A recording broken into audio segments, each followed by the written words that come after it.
A question asked courageously, answered honestly, and lived authentically can change your whole life. For me, that question was, how can I use what I have, what I love, and what I know to bless the lives of others? The School for Good Living and this podcast are one answer to that question. Hi, I'm Brian Miller. I know that the world can work for everyone, but that it won't until it works for you. I've created this to help you make the difference you were born to make. It's a series of conversations with thought leaders who are moving humanity forward. And in each episode, I explore their lives and the work they do. I also ask them to break down how they've gotten their books written, published, and read.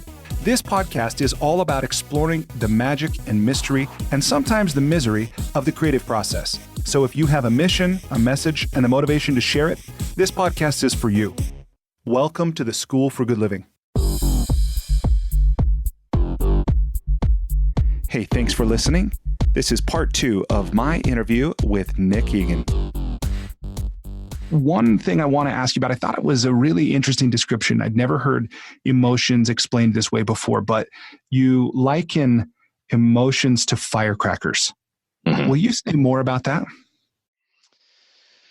Yeah, I think that emotions, the way that we experience strong emotions, it's like little miniature explosions that kind of can go through our mental experience. And in Buddhist tradition, the mind and emotions are not dissimilar. So I think it's a little bit broader understanding of what we think of as the mind. In the West, it's very common to think of the mind as like just a pure cognitive process.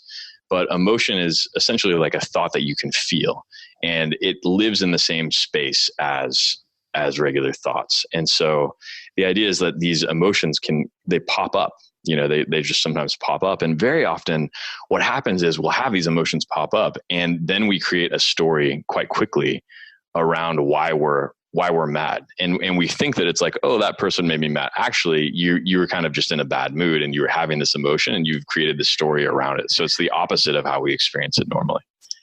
Yeah, I love that. And you said something also about the more tightly you hold the emotion, mm-hmm. the more damage or the more intense it might be felt. Whereas if you open your hand, mm-hmm. The explosion of that emotion can be, or that firecracker is, the less it can injure us. Mm-hmm. I thought that was really cool. That actually came from real experience in my childhood. My grandpa, I live in California, like I mentioned, and my grandpa lived in Nevada, and he would bring us all of the illegal fireworks and firecrackers. So we would do all kinds of experiments to try to create the biggest bang for our buck, literally. And he would show us, look, you can hold them out in your hand and it just leaves a little black mark, even some of the larger ones. But then if you put duct tape around it or constrain it in any way, and he said that's why you never close your hand when you do it, and you'd lose a finger. And I think that most of the time when people think about meditation or working with the mind, they want to sort of suppress these negative emotions as opposed to letting them arise, noticing that they're there, and then finding a way to stay centered while they pass through the mind. And in that way, they don't do, I think, the damage that can be done, which is essentially driving us to act out of them. Right. Mm-hmm. So that's the real damage, is like, I'm feeling this moment of anger or frustration or whatever, and then I act in a way that expresses that. And then it becomes a self-fulfilling loop. Now I've just created this habit that I'm going to continue to act on every time I get frustrated, and it can just increase and it becomes this negative spiral. And so that's what that's about. For people who are listening that maybe haven't either really tried meditation, or they have tried it and they felt like, I don't know how to do this, or I'm not sure it's working. I know this is maybe a really big question, but what do you say to those people who are either skeptical or they've tried it and they're not sure it quote unquote works? Yeah. I mean, the quote unquote works piece, that's very similar to, does exercise work? I mean, it works. It may not work if you're not exercising properly, or if you don't have the right trainer, or if you don't go frequently enough. I mean, there's all kinds of reasons why exercise might, quote unquote, not work. But we know that it has worked for people in the past, and it could work for us in the right circumstance to get us as fit as we would like to be. And I would say it's It is simple. It's not necessarily easy, but it also sometimes is easy. And it depends on, I think, the person, some personality, and also their experience level, the commitment that they've had to the practice. And I would say that also many, many people have not had great meditation instruction. And because they're reading a book or they're listening to a tape, or on the flip side, they go to a temple and somebody's giving them this very sort of rigid instruction that's not tailored to their language and their understanding of the world. And so it's been really interesting to me to see some people that I've taught meditation to have these experiences very relatively quick, in months, that took me years to get to. And maybe that's because you have this instant feedback loop of having a teacher that it can understand your language and understand what your experience is. But I think it's quite possible. And I think as more and more teachers in the West become fluid in the techniques and the teaching aspects, because those are the two things, right? You can have great realization, but if you're not a great teacher, it's a little bit of a tricky situation. But as more people get to that level, it'll become more and more common. Yeah, it seems to be becoming more common for sure. And I know that many things, cycle, styles and fashion and, activities and even foods. I mean, whether we like it to or not, pumpkin spice it's going to come back, Right. I think in the 70s and the age of Aquarius and mindfulness was a big thing, and 60s for sure. And now here it is again in its current incarnation. And while I haven't been around, for every time it's gone through its cycling, it feels to me like this one's different. It feels to me like, and this is just the way I'm interpreting, history and current experiences, that, as a society, we've had a lot of success materially. We've conquered or eliminated many diseases, and man, we've been able to build some pretty cool machines and technology and buildings and things like that. But at some point, many of us are sitting here, where our primary concerns are not food or where are we going to sleep or how are we going to avoid our enemies. And instead we're, working our 9 to 5s, going, paying our mortgage, living for the weekend, thinking, is this all there is? Like, is this really it? Yeah. Yeah. No, your point is well taken. I think it does cycle, and you can go back even, 60s and 70s and then 80s. And there are these different almost incarnations of the same kind of thing, and go back even farther. I would say that the spiritualism of like the 1920s with the mediums and the seances and all of that, it is a call to, there is more to life than just what we see all the time. And I think I think one of the reasons it's a little bit different this time is because the gatekeepers of knowledge within our society, which is science, right? We live in a scientific society, and if science gives a rubber stamp on something, then it's sort of like taken as orthodox. And, right.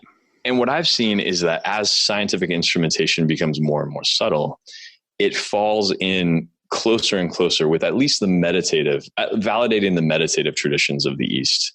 Yeah. And also I think the West. I think that there could be, and perhaps there is, could be a great renaissance of rediscovering Western traditions and Western meditation and all of that, which I don't want to discount that at the slightest bit. But I remember, so when I first started in undergrad studying psychology, it was really clear, at least as taught by the textbooks, that the neuroplasticity, meaning the way that your brain was going to form, was solidified by the time you were 22 or somewhere thereabouts. And now we're finding that no, that's actually not the case. And transition us now into really the second part of the interview. It's not equal thirds, but it is the second part, which is the enlightening lightning round. If you're good, if you're ready for that. Absolutely. Okay. So question number 1. Please complete the following sentence with something other than a box of chocolates. Life is like a endless knot of discovery. A Gordian knot, if you will, perhaps. Exactly. Okay. Number 2, what's something at which you wish you were better? Martial arts. Number 3, If you were required every day for the rest of your life to wear a t-shirt with a slogan on it or a phrase or a saying or a quote or a quip, what would the shirt say? Let go. That was pretty quick, by the way. You knew that one right off. Number 4, what book, other than your own, have you gifted or recommended most often? Oof, that's a hard one. Probably The Joy of Living by Mingyur Rinpoche. And question 4B, what are you currently reading? I am actually rereading the Heart Sutra. Number 5. So you travel a ton. What's one travel hack, something you do or something you take with you when you travel to make your travel less painful or more enjoyable? Oh, that's a great question. The best thing to bring when you are traveling in rural situations are carabiners, clips to be able to hang things, and a little bit of some kind of twine or rope.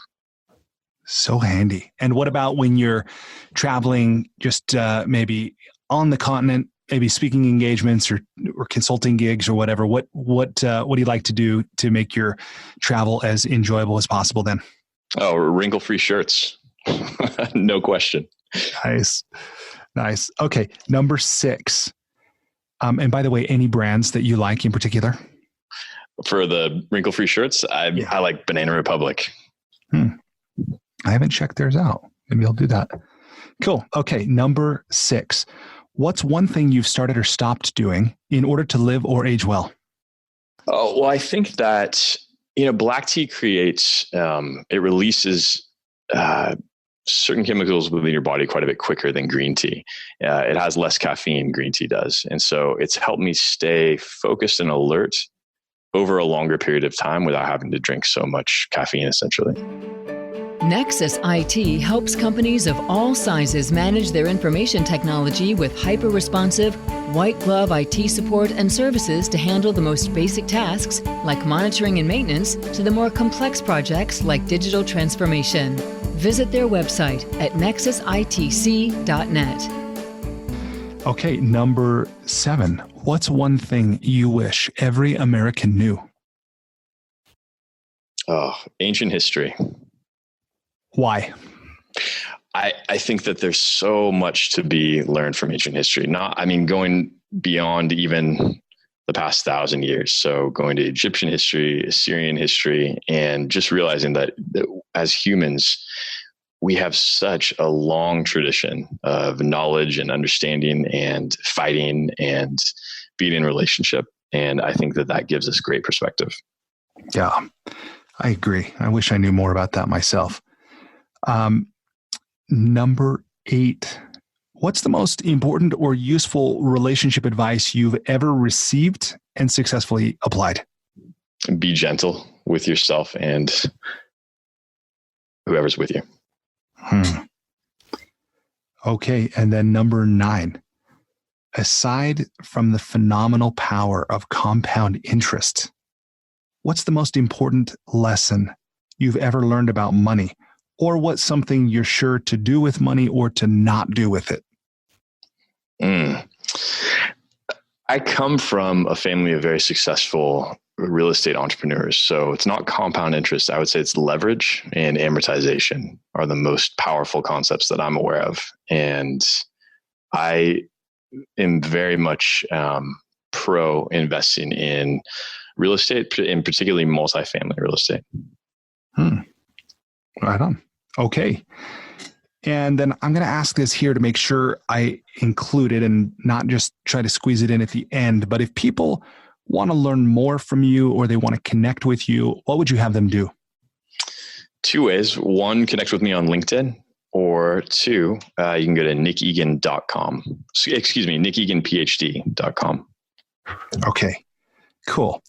And then the other thing that I want to be sure to say here as well is that as an expression of gratitude to you for making time to chat with me and share of your wisdom and your experience with everybody who's listening, I've gone on kiva.org and I've made a $100 microloan to a woman named Taslima, who's in Alipurduar, India. That she'll use this money to purchase wood and planks and bamboo to expand her shuttering business to improve the quality of life in her community and for herself and her family. So thank you for giving me a reason to go and make that microloan. Fantastic. Thank you very much, Brian. I appreciate that. Yeah, my pleasure. Okay, so the last part of the conversation here that I want to ask about is, well, before I ask about the creativity and the writing component, let me ask you this: what didn't I ask? What did I not ask, or what did you want to talk about that maybe we didn't touch on yet, if anything? I think I have loved how the conversation has really focused on what I would consider philosophy and spirituality. And so I'm very happy with that. It's not something I get to talk about at such a deep level on podcasts very often. And so I would not add anything to it.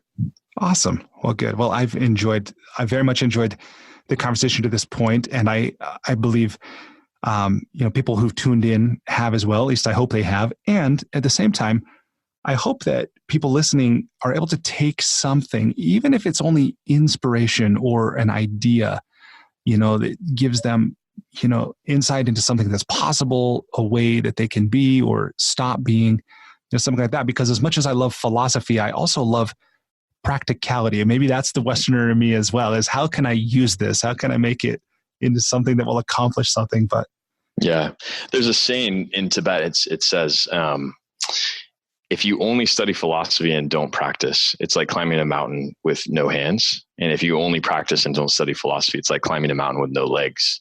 That you need to have both. Interesting. Wow. I like that. That's cool. Okay. So the last part of the conversation here, I want to ask you about getting the book done, and both because I just love the creative process, and I know it's, if there's a book on the shelf, it guaranteed that author took a different route from every other author who's got a book on the shelf. Mm-hmm. Let me start by asking you this. When did you first know that you were going to write this book? What was the moment that you had that clarity or that certainty? I think that I've known for a long time that I wanted to write a book that helped people in their daily life using some of the tools that I had seen through my practice and through my studies. That was very applicable, that anybody could pick it up, that I could give it to, my mother-in-law or a friend or an acquaintance and say, hey, check this out. You might find it useful. And so I'd had that desire for a long time, and I had sat down a few times to do like iterations of that. And the way I start is by doing an outline, and they were not particularly good. And it wasn't until it just struck me out of the blue that I wanted it to be focused on shifting perspectives. What now I think it's called mindset coaching. And so really I was like, well, what do I do in terms of mindset coaching, and how is this informed by my Buddhist practice and my understanding of psychology? And then how do I codify that for others to get some value from it? So yeah, that's my experience too, is that many people know they want to write a book. In fact, I asked a publisher once, I said, is it true? Like, do you think it's true that Sorry, Brian, cut out. I heard many people know. Yeah. So what I was saying is that many people know that they want to write a book for sure. But of course, not everyone does. Was there a specific instance, maybe a conversation with a friend, or when you finish reading another book, or, maybe the thought that was in your mind first thing in the morning? Like, was there a specific moment where you're like, this is it? It's not only like a desire or an aspiration, but I'm going to. That moment, it just became a definite thing for you. I remember just sitting down at my computer and thinking, now I'm going to do that. Like I've tried and stopped a few times. And it was a moment that just kind of struck me out of the blue. I just sat down and I was like, no, now is the time. And that's when everything else happened from there.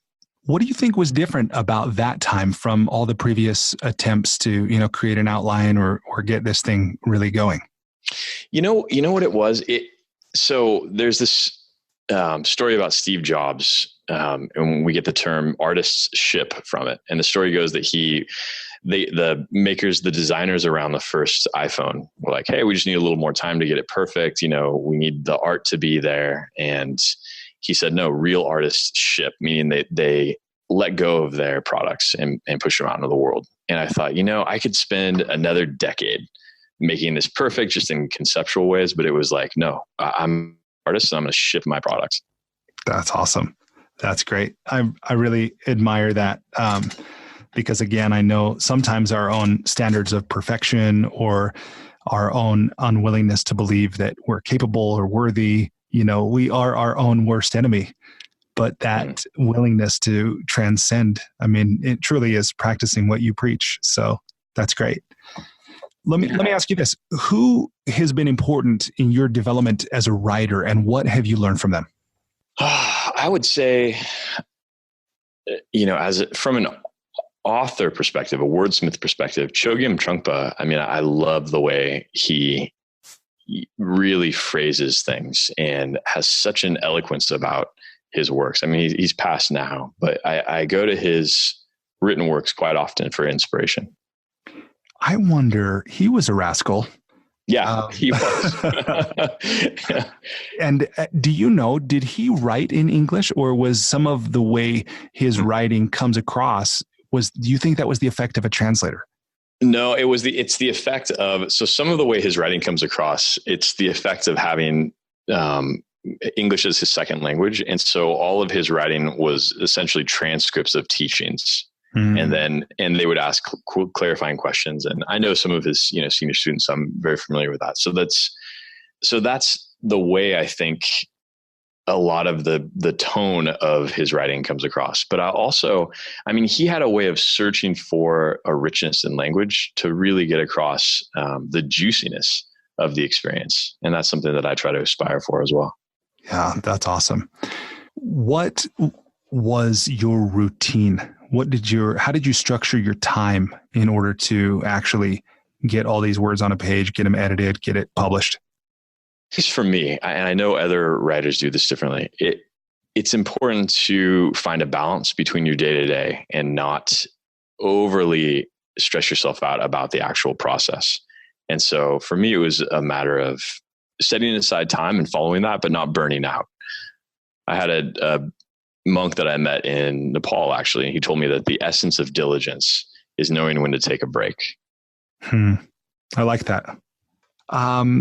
What advice or experience do you have that you would offer to others who are maybe in the middle of their own project or have had the intention for a long time but haven't really got into action about it? What do you say to others to help them get their creative projects over the finish line? Yeah, I would say make sure that you are rooted and centered in the intention that it's going to be of benefit to people. Because even just one person experiencing the benefit of whatever it is that you're writing about is immeasurable. And it's that kind of intention will get you through the difficulty that you're bound to face. Yeah, for sure. And I think writing is not all sunshine and rainbows for everyone. Yeah, right. But nothing serious is. I don't know anybody that you can take any kind of activity that you enjoy, even if it's just a hobby, and to really get good at it, you're bound to come up against some serious challenges and obstacles. And it takes more than just sheer enjoyment to get beyond them. Yeah, that's definitely my experience as well. Mm-hmm. Okay. Cool. Well, let me ask this then. What, in your view, what are the qualities of a great sentence, and how can we write more of them? So a great sentence is something that reflects the tone and the tenor and the personality of the author. Mm-hmm. And it's really important to write in an authentic way for oneself and not try to imitate others. And so that's why it's really critical not to just be reading a ton of things while you're trying to write or work on a book, and just pick and choose wisely. And also maybe even put that on hold while you're doing your project. Yeah, that's something to think about for sure. The influence, right? And we hear that a lot in music. Artists will talk about who their other influences have been, but I think in writing, that's not always something, we think about, but definitely something to contemplate there in that answer. Well, cool. Anything else that you feel like would be a contribution to listener as it relates to writing or the creative process?